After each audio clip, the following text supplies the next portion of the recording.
പിന്നെ ടിക്കറ്റ് എടുക്കുന്ന പരിപാടിയൊക്കെ ഞാൻ വഴിയേ പറഞ്ഞുതരാം. ആരും ഒന്നുകൊണ്ടും പേടിക്കണ്ട. ഈ സിഗ്നൽ പച്ചയാവട്ടെ, എന്നിട്ട് നമുക്ക് റോഡ് ക്രോസ് ചെയ്തിട്ട് ബാക്കി പരിപാടി. അപ്പൻ്റെ സൈഡിൽ കൂടെ ഒരു ബസ് എന്നെ ഇപ്പോൾ കൊണ്ടുപോകും എന്ന രീതിയിൽ അങ്ങോട്ട് പോയായിരുന്നു. ഇപ്പോൾ കോളേജ് എത്തി കേട്ടോ. കോളേജൊക്കെ ഞാൻ പിന്നീട് വിശദീകരിച്ച് കാണിച്ചു തരാം. ഇത് കോളേജിൻ്റെ പരിസരമാണ് ഈ കാണുന്നതൊക്കെ. ഇനി ഈ സ്റ്റെപ്പ് മുഴുവൻ കയറണം, കാരണം ക്ലാസ് ഇരിക്കുന്ന 3ാമത്തെ നിലയിലാണ്. ഈ ഒരു ബിൽഡിങ്ങിന് മാത്രം ലിഫ്റ്റ് ഇല്ല, കഷ്ടം തന്നെ അല്ലേ. പിന്നെ സ്റ്റെപ്പ് കയറട്ടെ.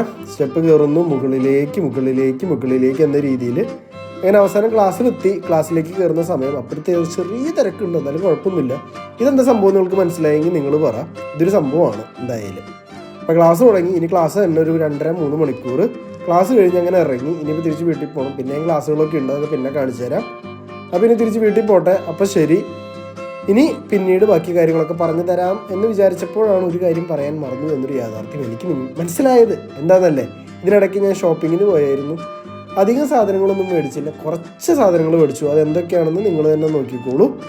ടോർട്ടില്ല ഉണ്ട്, ആപ്പിൾ ഉണ്ട്, പിന്നെ ഒരു ചെറിയ കുപ്പിയുണ്ട്. അതെന്താണെന്ന് വെച്ചാൽ ടൊമാറ്റോ കോൺസെൻട്രേറ്റ്. അപ്പോൾ ശരി.